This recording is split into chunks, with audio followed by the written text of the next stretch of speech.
আমি জন্মেছি বাংলায়, আমি বাংলায় কথা বলি।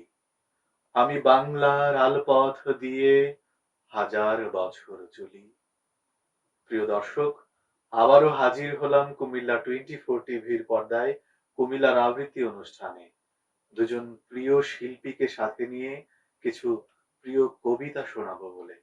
আজকে আমাদের স্টুডিওতে যুক্ত হয়েছেন আবৃত্তি শিল্পী সুমন চক্রবর্তী এবং চৈতি দেবনাথ বৃষ্টি।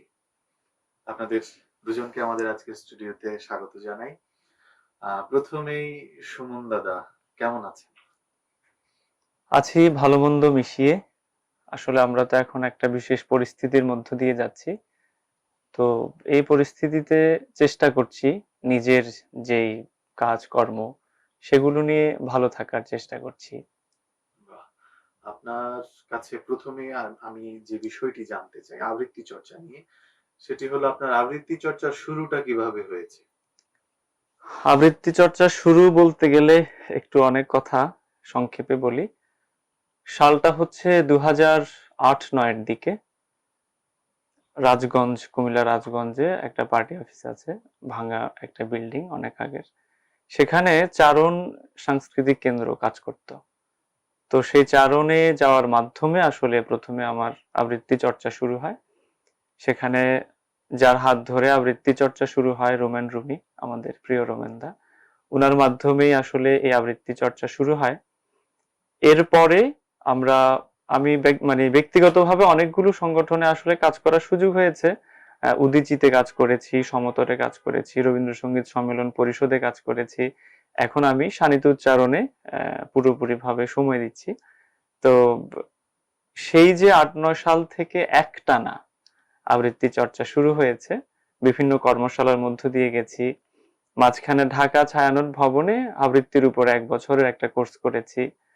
তো সে 8-9 সাল থেকে 2020 একটা লম্বা সময় এভাবে আসলে আবৃত্তি চর্চা শুরু হয়েছে। এবং আমাদের প্রথম যে চিন্তা চেতনা যে মানুষকে আবৃত্তি শোনাতে হবে, সমাজের একটা পরিবর্তনের জন্য, মনোজগতের পরিবর্তনের জন্য আবৃত্তি শোনাতে হবে, কবিতা পড়াতে হবে, সেই চিন্তা থেকে আসলে আবৃত্তি চর্চা শুরু হয়েছে এবং এখন পর্যন্ত চলছে। বেশ, খুব মুগ্ধ হয়ে শুনছিলাম আপনি আপনার আবৃত্তি চর্চার শুরুর গল্পটা। আমরা আবারও আসবো আপনার কাছে। এবার চৈতি আপু, কেমন আছেন এবং আপনার আবৃত্তি চর্চার শুরুটা কিভাবে হলো? ধন্যবাদ ফাহিম। আহ, এখন পর্যন্ত ভালোই আছি বলা যায়। আর আবৃত্তি চর্চার শুরুটা যদি বলতে যাই, আম, মঞ্চে আবৃত্তি করেছিলাম হয়তো বা ছোটবেলায় যখন ক্লাস 2-তে পড়তাম। যদিও তখন বুঝতাম না যে আবৃত্তি অ্যাকচুয়ালি কি জিনিস, কিন্তু একটা কিছু শিখিয়ে পড়িয়ে মঞ্চে দাঁড় করিয়ে দেওয়া হয়েছিল, সেইভাবেই হয়তোবা পাঠ করেছি বা পড়েছি। কিন্তু আবৃত্তিটা কি জিনিস সেটাকে ওইভাবে অনুভব করা হয়নি বা বোঝা হয়নি সেই সময়ে। প্রাতিষ্ঠানিকভাবে শুরু করা হয়নি। জি। তারপর হচ্ছে যখন স্কুলে ছিলাম, স্কুলের সময়টাতে আসলে চেষ্টা করতাম উপস্থাপনা করার, কারণ আমার উপস্থাপনার প্রতি একটা দুর্বলতা সবসময় কাজ করতো। তো দেখা গেছে যে ক্লাস 6-7 থেকেই উপস্থাপনা করতাম, ক্লাস 10 পর্যন্ত করলাম। তখনও কিন্তু কোনো প্রাতিষ্ঠানিক যে জ্ঞান বা শিক্ষা ওইটা ছিল না। কিন্তু যখন স্কুলের গণ্ডি পার হলাম তখন মনে হলো যে আহ, এখন তাহলে কি করব। তো তখন সেটা ভাবতে ভাবতে মনে হলো যে না, নিজেকে আরো বেশি সমৃদ্ধ করা দরকার। তো সেই ভাবনা থেকেই শানিত উচ্চারণ বাচিক শিল্প চর্চা কেন্দ্রের সাথে যোগ দেওয়া। তারপর তখন থেকে এই যে এখন পর্যন্ত চলছে নিয়মিতভাবেই, এমন করেই চলছে। খুব ভালো লাগলো শুনে। এ পর্যায়ে একটি আবৃত্তি শুনতে চাই সুমন দাদার কণ্ঠে। আমাদের, আমি একটু করে বলে নিতে চাই যে গত 22শে শ্রাবণ ছিল রবি ঠাকুরের ৭৯তম প্রয়াণ দিবস। এই ঋষি কবি আসলে বাংলা সাহিত্যের একটি অনেক বড় অংশ জুড়ে রয়েছে এবং বাংলা সাহিত্যের অবিচ্ছেদ্য অংশ বলা চলে। আমরা আসলে যারা বাঙালি, আমাদের নিত্য নৈমিত্তিক যত কার্যাবলী কোনো না কোনো ভাবে কিন্তু রবীন্দ্রনাথ ওতপ্রোতভাবে জড়িয়ে আছে। না চাইলেও কিন্তু আমরা রবীন্দ্রনাথকে পাই পোশাকি রবীন্দ্রনাথ হিসেবে, সাহিত্যিক রবীন্দ্রনাথ, কবি রবীন্দ্রনাথ, বিভিন্ন ভাবে আমাদের শিল্প সাহিত্যে কিন্তু উনি জড়িয়ে আছে। তা আমি প্রথমেই রবি ঠাকুরের প্রতি শ্রদ্ধা জানিয়ে আমি উনার লেখা একটি কবিতা আবৃত্তি করছি, দুঃসময়। নিশ্চয়ই। প্রিয় দর্শক, আমরাও আমাদের কুমিল্লা 24 টিভির পক্ষ থেকে বিশ্বকবি রবীন্দ্রনাথ ঠাকুরের প্রয়াণ দিবসে তাকে শ্রদ্ধা জানিয়ে বিভিন্ন অনুষ্ঠানের আয়োজন করা হয়েছিল। আমরা আজকে আমাদের আজকের আয়োজনের পক্ষ থেকেও বিশ্বকবির প্রতি শ্রদ্ধা নিবেদন করছি। দাদা, আবৃত্তিতে যেতে চাই। ঠিক আছে, আবৃত্তি করছি রবি ঠাকুরের লেখা কবিতা দুঃসময়।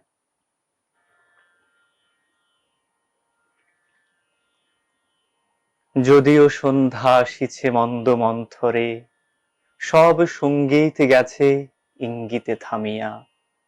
যদিও সঙ্গী নাহি অনন্ত অম্বরে, যদিও ক্লান্তি আসিছে অঙ্গে নামিয়া। মহা আশঙ্কা জপিছে মৌন মন্তরে, দিক দিগন্ত অবগুণ্ঠনে ঢাকা। তবু বিহঙ্গ, ওরে বিহঙ্গ মোর, এখনই অন্ধ, বন্ধ করো না পাখা। এ নহে মুখর বন মর্মর গুঞ্জিত, এ যে অজাগর গরজে সাগর ফুলিছে।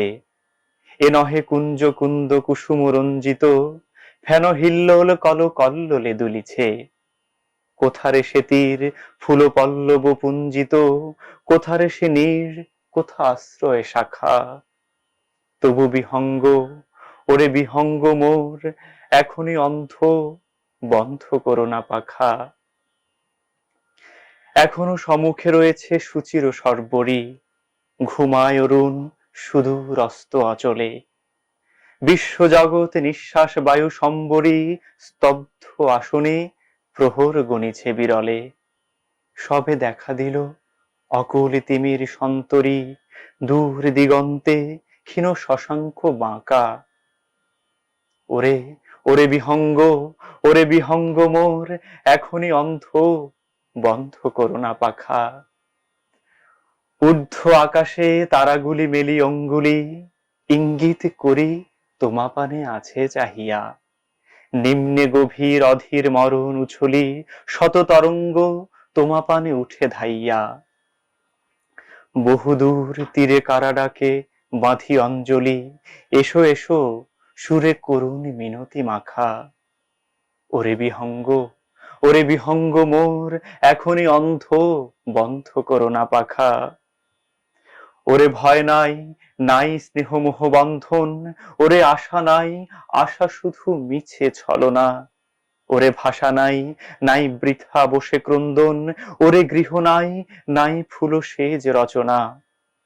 আছে শুধু পাখা, আছে মহানভ অঙ্গন, উষা দিশাহারা নিবিড় তিমির আঁকা। ওরে, ওরে বিহঙ্গ, ওরে বিহঙ্গ মোর, এখনই অন্ধ, বন্ধ করো না পাখা। এখনই অন্ধ, বন্ধ করো না পাখা। ধন্যবাদ দাদা। এ পর্যায়ে চৈতি আপু, আমরা আপনার কাছে প্রশ্নে যাওয়ার আগে একটি কবিতা শুনতে চাই।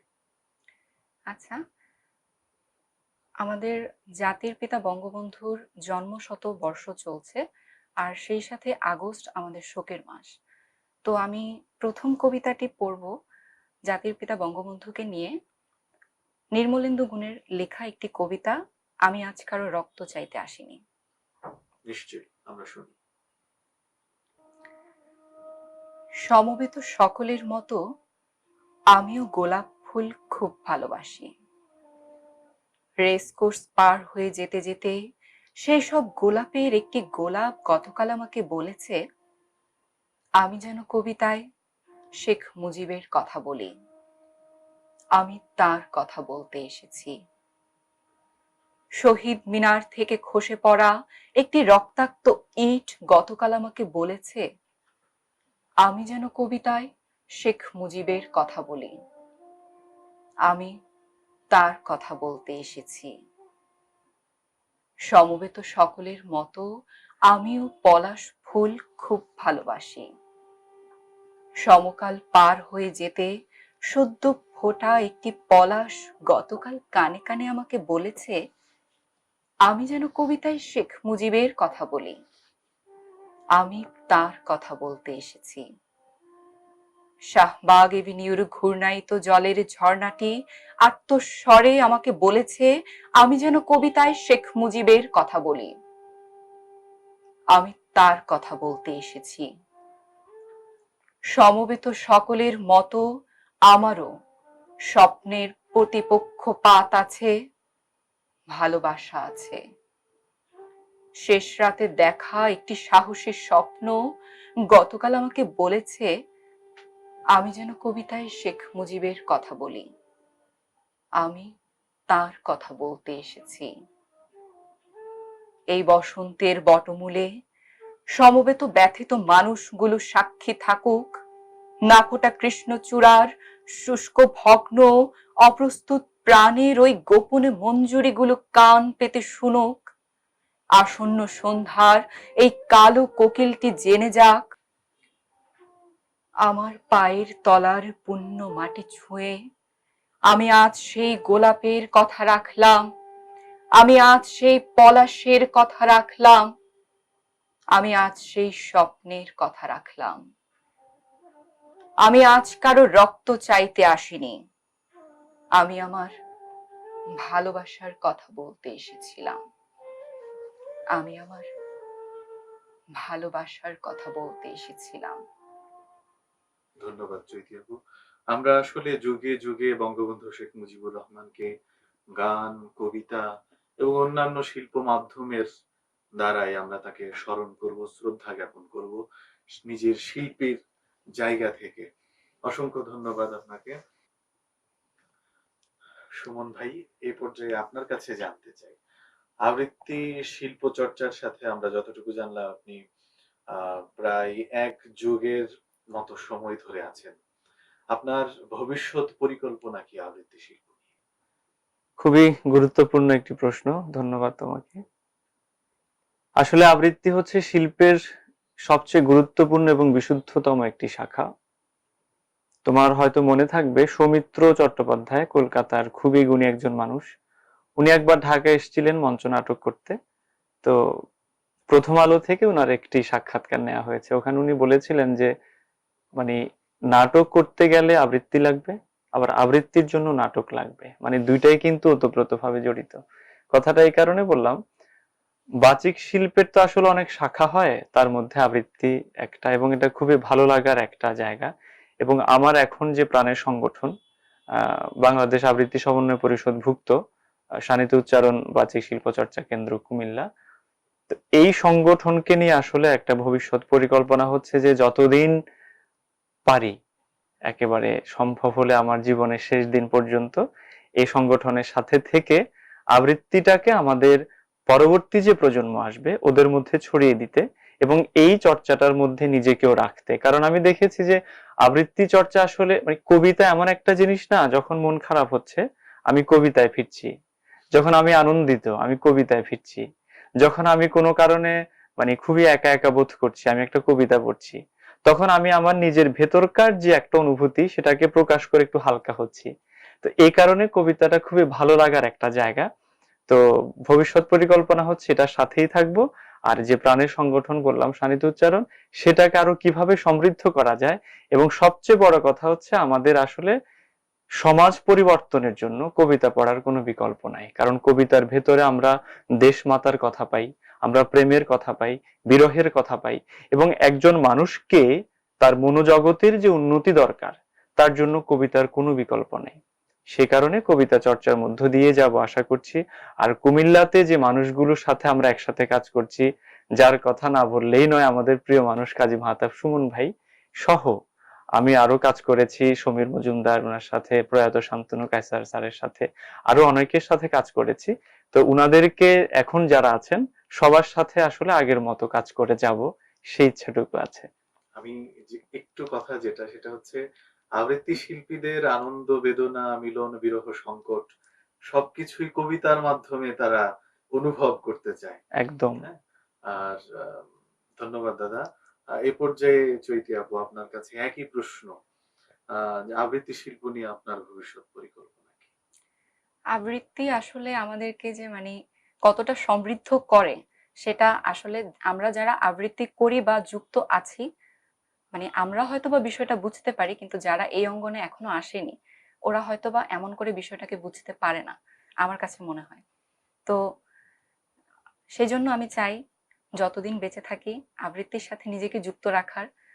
সাংগঠনিক চর্চার মাধ্যমে আসলে অনেক কিছু শিখতে পেরেছি, তাই চেষ্টা করি। হয়তোবা প্রাণের শহর কুমিল্লাতে থাকা হয় না পড়াশোনার কারণে, কিন্তু যখনই সুযোগ পাই সংগঠনে যে কোনো অনুষ্ঠানে নিজেকে যুক্ত করার চেষ্টা করি। তো ভবিষ্যতেও এভাবেই চেষ্টা করে যাব। কতটুকু পারবো না পারবো জানি না, কিন্তু আবৃত্তির সাথে নিজেকে জড়িত রেখে যত বেশি সমৃদ্ধ করা যায় নিজেকে, নিজের আশেপাশের মানুষকে, আর হচ্ছে যদি আমি কখনো কাউকে কিছু দিতে পারি আবৃত্তির মাধ্যমে, সেই চেষ্টা থাকবে। চৈতির এই কথাটা খুবই গুরুত্বপূর্ণ যে আমরা আসলে আবৃত্তি চর্চার মাধ্যমে শুধু নিজেরা সমৃদ্ধ হব না, আমার আশেপাশের যে মানুষগুলো আছে তথাপরি মানে সর্বোপরি হচ্ছে যে আমাদের সমাজের প্রতি কিন্তু একটা দায়বদ্ধতা আছে। সে দায়বোধের জায়গা থেকে আমরা আমাদের পরিবেশটাকে সমৃদ্ধ করার চেষ্টা করব। এবং আবৃত্তির জায়গায় কিন্তু আমাদের ভাষাগত দিক থেকে প্রমিত উচ্চারণ করবার যে একটি বিষয়, এবং কবিতায় তো আমরা সমাজ সংস্কারের কথাও বলে থাকি। হুম সব মিলিয়েই আবৃত্তি নিজেকে সমৃদ্ধ করা এবং আমাদের আশপাশকে, আমাদের যারা আছেন তাদেরকে সমৃদ্ধ করা। খুব ভালো লাগলো আপু। এই পর্যায়ে সুমন দাদা আপনার কাছে একটি কবিতা শুনতে চাই। এবার যেটা চৈতিও তার পরিবেশনার আগে বলল যে অগাস্ট মাস আমাদের শোকের মাস, এবং আমাদের সৌভাগ্য হচ্ছে যে একজন শেখ মুজিব আমরা পেয়েছিলাম, এবং আমাদের দুর্ভাগ্য হচ্ছে যে আমরা ওনাকে স্বাধীন ভূখণ্ডে বেশি দিন নিঃশ্বাস নিতে দেইনি। যদি এই মানুষটি আজকেও বেঁচে থাকতেন নিঃসন্দেহে বাংলাদেশ আরো দ্রুত গতিতে এগিয়ে যেত। তো এই মৃত্যুঞ্জয়ী মানুষ রাজনীতির কবি বঙ্গবন্ধু শেখ মুজিবুর রহমান, উনার আত্মার প্রতি শান্তি কামনা করছি এবং উনার প্রতি শ্রদ্ধা ভালোবাসা জানিয়ে এবার আমি পড়ব শামসুর রহমানের একটি কবিতা, ধন্য সেই পুরুষ। নিশ্চয়ই। ধন্য সেই পুরুষ, নদীর সাঁতার পানি থেকে যে উঠে আসে সূর্যোদয়ের সঙ্গে সঙ্গে। ধন্য সেই পুরুষ, নীল পাহাড়ের চূড়া থেকে যে নেমে আসে প্রজাপতিময় সবুজ গালিচার মতো উপত্যকায়। ধন্য সেই পুরুষ, হৈমন্তিক বিল থেকে যে উঠে আসে রং বেরঙের পাখি ওড়াতে ওড়াতে। ধন্য সেই পুরুষ, কাহাতের পর মই দেয়া ক্ষেত থেকে যে ছুটে আসে ফসলের স্বপ্ন দেখতে দেখতে। ধন্য আমরা, দেখতে পাই দূর দিগন্ত থেকে এখনো তুমি আসো, আর তোমারই প্রতীক্ষায় ব্যাকুল আমাদের প্রাণ, যেন গ্রীষ্মকাতর হরিণ জলধারার জন্যে। তোমার বুক ফুঁড়ে অহংকারের মতো ফুটে আছে রক্ত জবা, আর আমরা সেই পথের দিকে চেয়ে থাকি, আমাদের চোখের পলকে পড়তে চায় না। অপরাধে নত হয়ে আসে আমাদের দুঃস্বপ্নময় মাথা। দেখো একে একে সকলেই যাচ্ছে বিপথে অধপাত, মোহিনী নর্তকীর মতো জুড়ে দিয়েছে বিবেক ভোলানো নাচ মনীষার মিনারে। বিশ্বস্ততা চোরা গর্ত খুঁড়ছে সুরীদের জন্যে, সত্য খান খান হয়ে যাচ্ছে যখন তখন কুমোরের ভাঙা পাত্রের মতো। চাটুকারদের ঠোঁটে অষ্টপ্রহর ছোটে কথার তুবড়ি। দেখো যে কোনো ফলের গাছ সময়ে অসময়ে ভরে উঠেছে শুধু মাকাল ফলে, ঝলসে যাওয়া ঘাসের মতো শুকিয়ে যাচ্ছে মমতা। দেখো দেখো এখানে আজ কাক আর কোকিলের মধ্যে কোনো ভেদ নেই, নানা ছল ছুতোয় স্বৈরাচারের মাথায় মুকুট পরাচ্ছে ফেরে বক্ষাজের দল। দেখো প্রত্যেকটি মানুষের মাথা তোমার হাঁটুর চেয়ে এক তিল উঁচুতে উঠতে পারছে না কিছুতেই।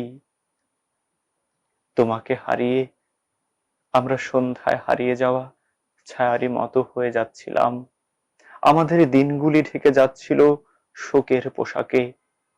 তোমার বিচ্ছেদের সংকটের দিনে আমরা নিজেদের ধ্বংসস্তূপে বসে বিলাপে ক্রন্দনে আকাশকে ব্যথিত করে তুলেছিলাম ক্রমাগত।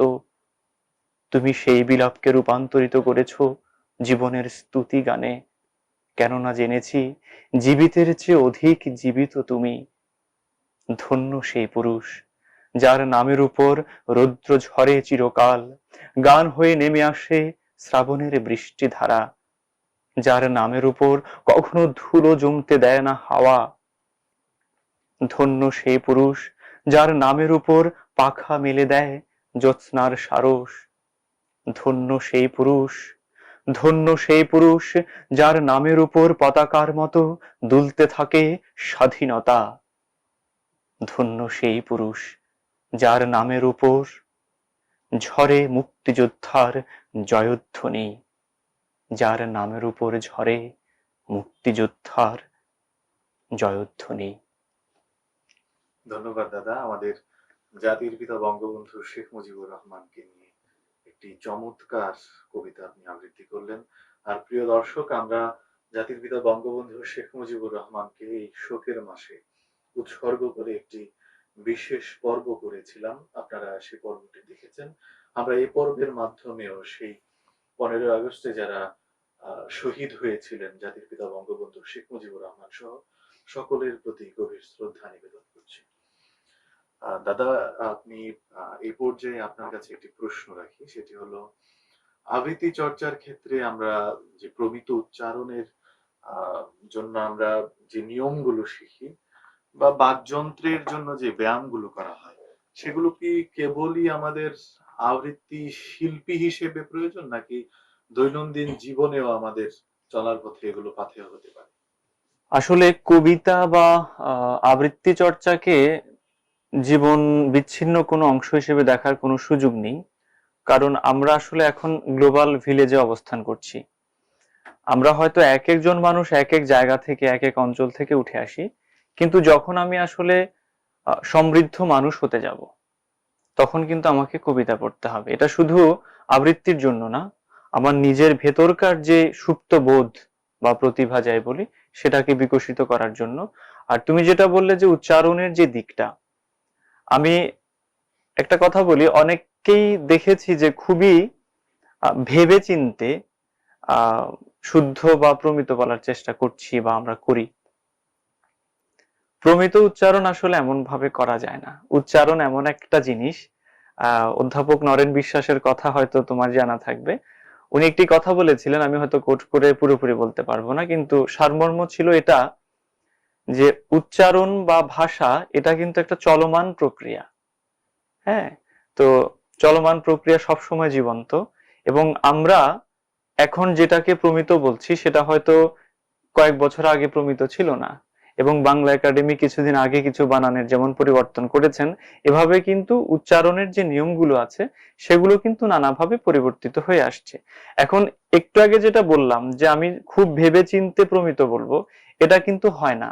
উচ্চারণটা তোমার ভেতরে থাকতে হবে। আমরা আসলে উচ্চারণ শিখি কেমন করে? ছোটবেলা আমি যদি চট্টগ্রামে জন্মাই, তাহলে সেখানে যা শুনবো আমি সেটাই কিন্তু বলবো। মানে উচ্চারণের জন্য শোনাটা খুব ইম্পর্টেন্ট, একটা গুরুত্বপূর্ণ একটা বিষয়। তো সে কারণে হচ্ছে যে আমি খুব ভেবে চিন্তে বেশি দিন আসলে প্রমিতটা চালাতে পারবো না।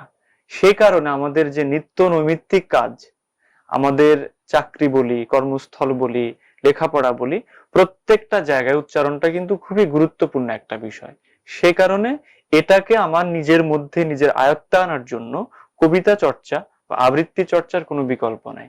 শুধু আমার মানে আবৃত্তির জন্য উচ্চারণ না, আমি একজন বাঙালি বা বাংলাদেশী হিসেবে এবং নিজেকে সমৃদ্ধ মানুষ হিসেবে মানুষের কাছে পরিচিত করবার জন্য কিন্তু আমার উচ্চারণ দরকার। আমি হয়তো আবৃত্তি করলাম না, কিন্তু তারপরেও কিন্তু আমার উচ্চারণটা লাগবে।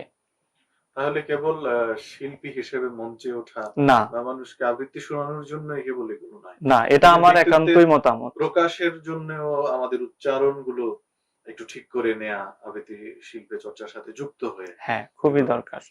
খুব ভালো লাগলো দাদা। আমরা এই পর্যায়ে আরেকটি আবৃত্তি শুনতে চাই। আমি এই মুহূর্তে বিশ্বকবি রবীন্দ্রনাথ ঠাকুরের একটি কবিতা পড়ছি, বোঝাপড়া। মনের আজ কহ যে, ভালো মন্দ যাহাই আসুক, সত্যের লও সহজে। কেউ বা তোমায় ভালোবাসে, কেউ বা বাসতে পারে না যে, কেউ বিকিয়ে আছে, কেউ বা শিখে পয়সা ধারে না যে। কতকটা বা স্বভাব তাদের, কতকটা বা তোমারও ভাই, কতকটাই ভবের গতিক, সবার তরে নহে সবাই। তোমায় কতক ফাঁকি দেবে, তুমিও কতক দেবে ফাঁকি, তোমার ভোগে কতক পড়বে, পরের ভোগে থাকবে বাকি। মান্ধাতারি আমল থেকে চলে আসছে এমনি রকম। তোমারই কি এমন ভাগ্য, বাঁচিয়ে যাবে সকল জখম? মনেরে আজ কহ যে, ভালো মন্দ যাহাই আসুক, সত্যেরে লও সহজে।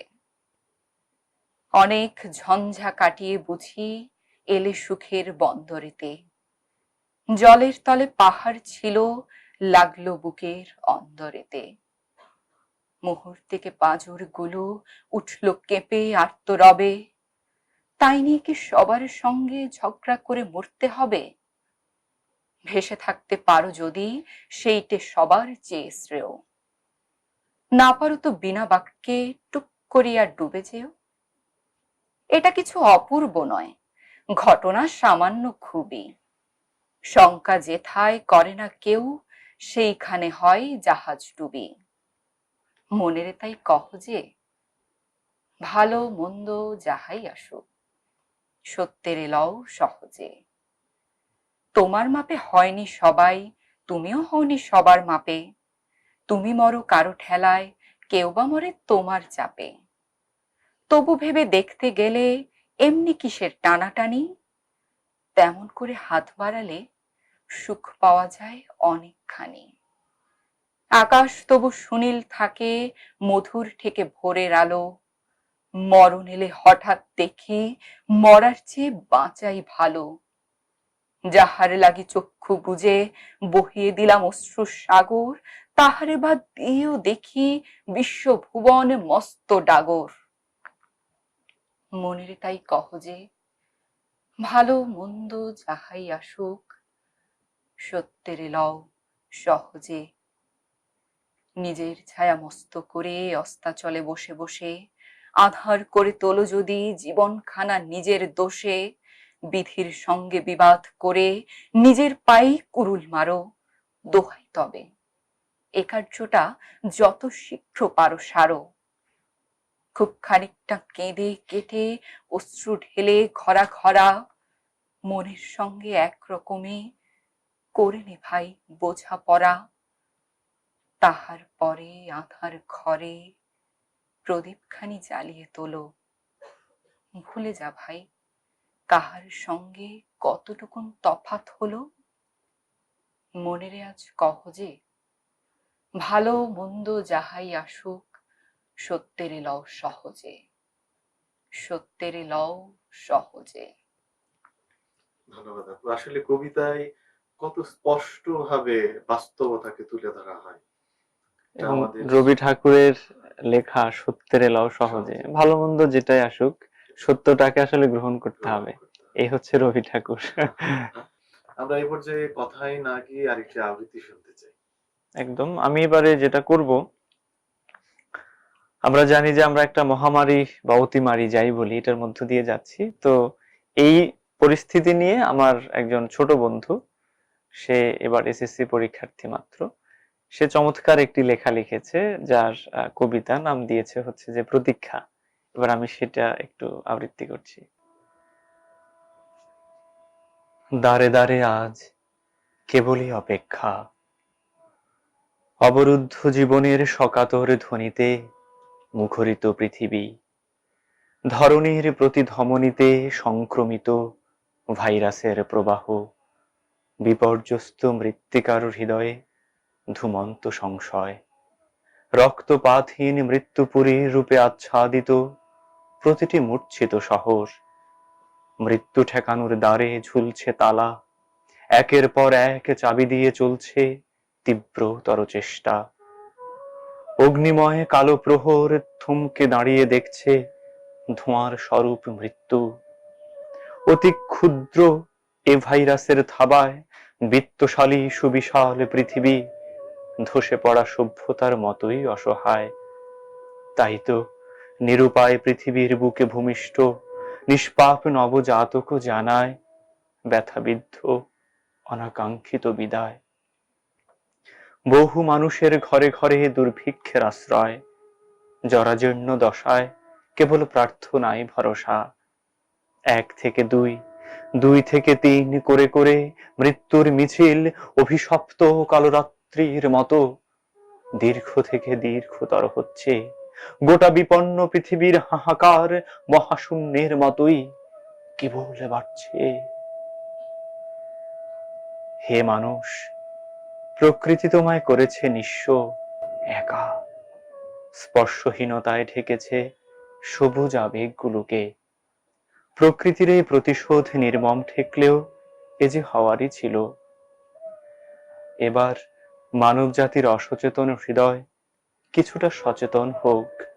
শ্বাসরুদ্ধ স্বচ্ছ বায়ু কিছুটা হাসুক। চারধারের গাছগুলো নির্ভয়ে বাড়ুক। পাখিদের কাকলিতে প্রাণ ফিরে পাক জীব জগৎ। সমুদ্রের ছন্দ ফিরিয়ে আনুক বিচিত্র সব প্রাণীরা। তীরে খেলা করুক লাল কাঁকড়ার দল। অসহায় বিভ্রান্ত বিশ্ব মানব এখন চোখ মেলে চেয়ে আছে অরুণ আলোর পানে। বেলা শেষে পুষ্পকুঞ্জ বনে নবীন প্রভাতের নামে হয়তো সূর্য দেবতা কিরণ ছড়াবেন। ভাইরাসের মৃত সাগরে ডুবন্ত পৃথিবী নির্ঝর গুঞ্জনে মুচকি হেসে উঠবে। পৃথিবীর আয়ু বাড়বে। মরণবাসীর সুর শেষে আমরাও দিগন্ত রবির অস্ত যাওয়া প্রাণ ভরে দেখব। প্রাচুর্যে ভরা পৃথিবী নীরবে চেয়ে আছে সেই অনাগত ভবিষ্যতের পথে। সোনালী দিন আসবে আবার রামধনুর রথে। সোনালী দিন আসবে আবার রামধনুর রথে। এই কবিতাটা যে লিখেছে ওর নাম হচ্ছে শেখ ফাবিহা হক। আমার খুব প্রিয় মানুষ। আমরা আসলে আমাদের এই অনুষ্ঠানের মাধ্যমে অনেক সমসাময়িক কবি যারা আছে তাদের কবিতা, নতুন যারা লিখছে তাদের কবিতা এই আয়োজনে আমরা উপস্থাপন করছি। খুব ধন্যবাদ দাদা, একটি চমৎকার কবিতা। কবিতাটির শুরুতে আমার কাছে চোখে ভাসছিল সেই মৃত্যুর মিছিল যখন প্রথম শুরু হয়েছিল, সেই ইতালিতে গাড়ির পর গাড়ি ভর্তি লাশ নিয়ে যাওয়া হচ্ছে, এবং কফিন রাখার জায়গা কফিন হচ্ছিল রাখার না। জায়গা হচ্ছিল না। এগুলো আমার চোখে ভাসছিল কবিতা আপনি যখন প্রথম দিকে পড়ছিলেন। দাদা, এই পর্যায়ে জানতে চাই যে আবৃত্তি শিল্পের পাশাপাশি অন্য কোনো শিল্প মাধ্যমে যুক্ত আছেন কিনা? অন্য শিল্প মাধ্যম বলতে আমি বেতারে কাজ করছি অনেকদিন ধরেই। সেখানে আমি আবৃত্তি, উপস্থাপনা, নাটক, সংবাদ পাঠ, রবীন্দ্রসঙ্গীত এই কয়েকটা শাখায় কাজ করার সুযোগ হয়েছে। তো আবৃত্তির পাশাপাশি আমার আসলে প্রথম ভালো লাগার জায়গা ছিল বা আছে গান। রবীন্দ্রসঙ্গীত খুবই ভালো লাগে, সেভাবেই করা। এবং ছায়ানটের শুদ্ধ সঙ্গীতে কয়েকদিন বলতে বেশ কিছুদিন, 3 বছরের মতো একটা কোর্স করেছিলাম। তো গান হচ্ছে প্রথম ভালো লাগা, এরপর আবৃত্তি, এবং তার পাশাপাশি উপস্থাপনা, বেতার নাটক যেগুলো সেগুলো একটু একটু করছি। তাহলে আবৃত্তির পাশাপাশি আরো অন্যান্য শিল্প মাধ্যমে বেশ কিছু শিল্প মাধ্যমে যুক্ত আছেন। খুব ভালো লাগলো শুনে। চৈতি আপু, আপনি কি আবৃত্তির পাশাপাশি অন্য কোনো শিল্প মাধ্যমে আছেন? আবৃত্তির পাশাপাশি উপস্থাপনাটা হচ্ছে একটা ভালো লাগার জায়গা আমার কাছে। তো সেই দিকটাতে একটু কাজ করার চেষ্টা করি। তো বাংলাদেশ বেতার কুমিল্লা কেন্দ্রেও সেই সুবাদেই কাজ করা আরকি। আচ্ছা, বাহ! তাহলে আপনি আবৃত্তির পাশাপাশি উপস্থাপনায়ও আছেন। আমরা এই পর্যায়ে অনুষ্ঠানের সর্বশেষ পরিবেশনা শুনতে চাই। শেষ পরিবেশনায় যাওয়ার আগে একটু করে বলি যে কুমিল্লা 24 এর আমন্ত্রণে আজকে এখানে এসে খুবই ভালো লাগছে। তো এই চ্যানেলের সাথে যারা জড়িত আছেন, আশিক পায়েল সহ অন্যান্য যারা যুক্ত আছে, এবং প্রিয় মানুষ ফাহিম, যার চমৎকার সঞ্চালনায় আমরা একটা চমৎকার সময় কাটাচ্ছি, সবাইকে আমার এবং চৈতির পক্ষ থেকে অনেক শুভকামনা রইল, কৃতজ্ঞতা রইল। হয়তো আবার অন্য কোনো দিন কুমিল্লা 24 এর এই স্টুডিওতে আসতে পারবো। তো সবার প্রতি ধন্যবাদ, ভালোবাসা এবং কৃতজ্ঞতা জানাচ্ছি। আমিও একটু করে বলি, কুমিল্লা 24 এর এই আয়োজন মানে শুরু থেকেই খুব উপভোগ করছি। ভালো লাগছে এখানে থাকতে পেরে। ধন্যবাদ এত সুন্দর একটি আয়োজন করার জন্য। আপনাদের দুজনকেও আমরা অসংখ্য ধন্যবাদ জানাই। এবার দাদা পরিবেশনায় যেতে হ্যাঁ, চাই। আমরা শেষ পরিবেশনা, এটা হচ্ছে রবি ঠাকুরের মাকে লেখা একটি কবিতা, মনে পড়া। মনে পড়া। মনে পড়া। তো আমরা গান কবিতার সাথে কিছু একটা করার চেষ্টা করছি আমাদের শেষ পরিবেশনা। আশা করি আমাদের দর্শকদেরও ভালো লাগবে। দেখি কতটুকু হয়।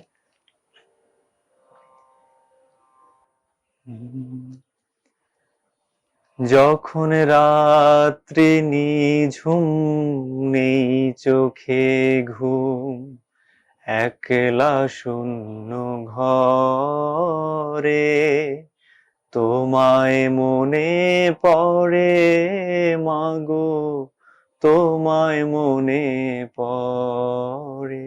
যখন রাত্রি নিঝুম, নেই চোখে ঘুম, একলা শূন্য ঘরে, তোমায় মনে পড়ে মাগো, তোমায় মনে পড়ে।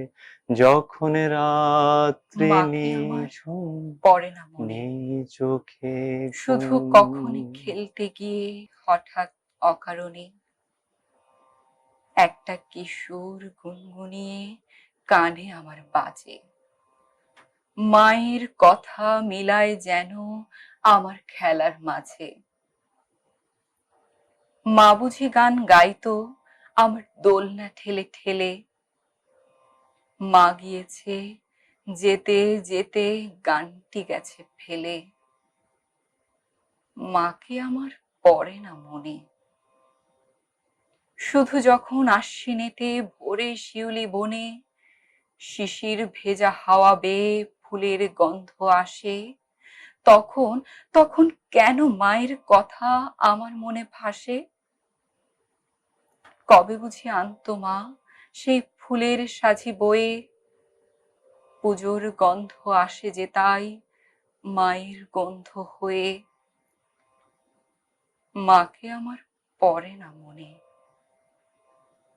শুধু যখন বসে গিয়ে শোবার ঘরের কোণে জানলা থেকে তাকাই দূরে নীল আকাশের দিকে, মনে হয় মনে হয় মা আমার পানে চাইছে অনিমিষে। কোলের পরে ধরে কবে দেখতো আমায় চেয়ে, যখন সেই চাউনি রাত্রি রেখে গেছে নিঝুম, সারা নেই আকাশ চোখে ছেয়ে। ঘুম, একলা মাকে আমার শূন্য পড়ে না মনে, ঘরে, মাকে আমার তোমায় পড়ে না মনে মনে। পড়ে মাগো, তোমায় মনে পড়ে। যখন রাত্রি নিঝুম, নেই চোখে ঘুম। ধন্যবাদ দাদা। এই সুযোগে আমরা দাদার কণ্ঠে একটু গান শুনে নিলাম। আবৃত্তির পাশাপাশি আপনাদের দুজনকে অসংখ্য ধন্যবাদ আমাদের আজকের অনুষ্ঠানের পক্ষ থেকে। প্রিয় দর্শক, কবিতা এবং কথামালার মধ্য দিয়ে আমরা অনুষ্ঠানের একেবারে শেষ পর্যায়ে চলে এসেছি। এবার বিদায় নেবার পালা। দেখা হবে আগামী পর্বে নতুন কোন অতিথিকে সাথে নিয়ে। সে পর্যন্ত সকলেই ভালো থাকুন, সুস্থ থাকুন এবং কুমিল্লা 24 টিভির সাথেই থাকুন। খোদা হাফেজ।